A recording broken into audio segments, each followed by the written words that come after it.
दोस्तों, स्वागत है आप सबका हमारे YouTube channel the general exam पर। आज हम आप सबको बताएंगे बिहार दरोगा के बारे में कि उसकी योग्यता क्या होती है, फिजिकल क्या होता है, कितना होता है, क्या होता है, हाइट कितनी रहती है और मेरिट कैसे बनती है, और हर कैटेगरी के SC ST OBC जनरल की एज क्राइटेरिया क्या होती है और क्वालिफ़िकेशन कट ऑफ डेट क्या होता है, सब कुछ आज हम बताएंगे। तो चलिए, इससे पहले कि आप हमारे चैनल को सब्सक्राइब और लाइक कर दीजिए और शेयर कर दीजिए, और आगे चलते हैं हम लोग इस वीडियो पे। तो सबसे पहले कि बिहार SI की न्यू वैकेंसी आने वाली है, जैसे आप सबको पता है कि 2000 के समथिंग बहाली आने वाली है। ये बहाली अगस्त, सितंबर, अक्टूबर में आने की संभावना है। तो जब अगस्त, सितंबर, अक्टूबर में आने की संभावना है, जैसे पिछला बार भी आया था कि इसका कट ऑफ डेट जो था 1 अगस्त से 2023 रखा गया था। जैसे आप सब इस नोटिफिकेशन में देख सकते हैं कि 1 अगस्त 2023 रखा गया था। ये जो है अभ्यर्थियों की शैक्षणिक योग्यता, मतलब आप ग्रेजुएशन मिनिमम पास होनी चाहिए। ग्रेजुएशन कोई भी सब्जेक्ट से रहेगा तो चलेगा, ऑल ओवर इंडिया कहीं से भी मान्यता प्राप्त यूनिवर्सिटी से रहेगा तो चलेगा। जो आप पासिंग डेट होना चाहिए वो 1 अगस्त 2023 पिछले बार के अकॉर्डिंग इस बार भी अगर वैकेंसी आता है तो 1 अगस्त ही माना जाएगा। लगभग जो 1 महीना, अगस्त से 1 महीना आगे या पीछे वैकेंसी आती है तो अगस्त ही माना जाएगा। ऐसे देखते हैं आगे नोटिफिकेशन आता है तो उसमें क्या डेट दिया रहता है, और एज भी वही माना जाएगा, वही मंथ अगस्त ही माना जाएगा। तो ये तो हो गया कट ऑफ डेट कि एज कब से निर्धारित होगा और पासिंग कब से निर्धारित होगा। तो आगे चलते हैं हम एज क्राइटेरिया के बारे में। देखिए, जनरल का जो होता है, जनरल मेल का एज जो होता है वो 20 वर्ष न्यूनतम होता है और अधिकतम 37 वर्ष होता है। और महिला जो होती है जनरल में, उसका भी 20 वर्ष से 40 वर्ष होता है। और OBC या EBC जिसमें तो पिछड़ा वर्ग, अत्यंत पिछड़ा वर्ग, इसमें एज जो होता है 20 से 40 वर्ष होता है। ये मेल और फीमेल दोनों के लिए होता है। और SC ST जो होते हैं, SC और ST, इसमें 20 से लेके 42 वर्ष होता है। और एक सर्विसमैन के लिए भी छूट दिया जाता है। और चलते हैं हम हाइट की बात करते हैं। तो सभी कैटेगरी में जो हाइट होता है, जैसे कि पिछड़ा वर्ग और जनरल और पिछड़ा वर्ग, इनका हाइट होता है 1 65 सेंटीमीटर, 1 65 सेंटीमीटर। और सभी मतलब अत्यंत पिछड़ा, अनुसूचित जनजाति और जनजाति का हाइट होता है 1 60 सेंटीमीटर, 1 60 सेंटीमीटर। और सभी वर्ग के महिलाओं के लिए 1 55 सेंटीमीटर हाइट होता है। और शारीरिक मापदंड के बारे में चलते हैं।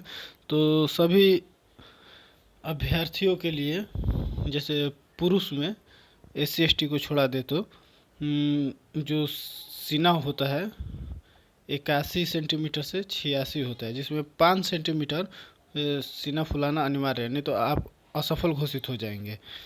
और इसमें जो होता है अनुसूचित जनजाति और जनजाति के लिए जो होता है, इसमें 79 से 84 होता है। इसमें भी 5 सेंटीमीटर अनिवार्य होता है सीना फुलाना, नहीं तो आप असफल हो। ये महिलाओं के लिए नहीं है, ये सिर्फ पुरुषों के लिए है। और गोला फेंक जो होता है, इसमें 16 फीट फेंकना होता है। जो ये मेल की बात करते हैं 16 फीट, और 16 पाउंड का जो गोला होता है, 16 पाउंड, वो 16 फीट फेंकना होता है। इसमें 3 चांस दिए जाते हैं, 3 चांस। कोई भी चांस में 3 बार में आप उतना क्लियर कर देंगे तो आप सफल घोषित किए जाएंगे, अन्यथा असफल घोषित किए जाएंगे। और होता है हाई जंप। तो हाई जंप सबके लिए 4 फीट होता है। मेल के लिए 4 फीट, मेल के लिए 4 फीट, और फीमेल के लिए 3 फीट। सभी वर्ग के मेल और फीमेल के लिए, सभी वर्ग मेल के लिए 4 फीट और फीमेल के लिए 3 फीट। और लॉन्ग जंप सभी वर्ग के मेल के लिए 12 फीट और फीमेल के लिए 9 फीट होता है। तो ये रहा, तीनों में 3-3 चांस मिलता है, जैसे हाई जंप, लॉन्ग जंप और गोला फेंक। रनिंग की हम बात करते हैं तो सभी वर्ग पुरुष के लिए जो दौड़ होता है 1.6 किलोमीटर, ये 6 मिनट 30 सेकंड में आपको क्लियर करना होता है। और फीमेल की बात करते हैं तो 1 किलोमीटर जो 6 मिनट में क्लियर करना होता है। तो इससे अगर ज़्यादा आप समय लेते हैं तो असफल घोषित किए जाएंगे, और अन्यथा इसमें अगर समय के अंदर आप आते हैं तो सफल।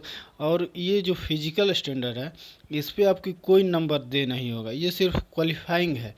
आप क्वालिफाइंग करेंगे, आपका मेरिट में कोई नंबर नहीं जुड़ेगा। लेकिन हाँ, अगर आप क्वालिफाई नहीं करते तो आप फेल हो जाएंगे। तो आगे चलते हैं, जैसे कि पीटी का एग्ज़ाम जो होता है उसमें आपको 100 क्वेश्चन होगा और 200 नंबर का होगा। तो ये क्वालिफाइंग है, इसमें जितना सीट होगा उसका 20 गुना जो होता है, 20 गुना रिजल्ट दिया जाता है मेंस में बैठने के लिए। जब मेंस का एग्ज़ाम होता है तो मेंस के एग्ज़ाम में आपको 2 पेपर होते हैं। फर्स्ट पेपर हिंदी और सेकंड जीके का जनरल पेपर होता है, जनरल स्टडी। तो हिंदी में आपको क्वालिफाइंग मार्क्स है, जो ये भी 0.2 नेगेटिव है, लेकिन क्वालिफाइंग मार्क्स है। इसमें आपको 30% लाना अनिवार्य है। अगर इसमें आप नहीं लाते हैं 30%, तो आपका सेकंड पेपर चेक नहीं किया जाएगा। और सेकंड पेपर जो जैसे कि मेंस का एग्ज़ाम होता है तो फर्स्ट शिफ्ट में हिंदी का पेपर होता है और सेकंड शिफ्ट में जनरल स्टडी का पेपर होता है। तो जनरल स्टडी का जो पेपर होता है वो भी 100 क्वेश्चन होता है और 200 नंबर का होता है।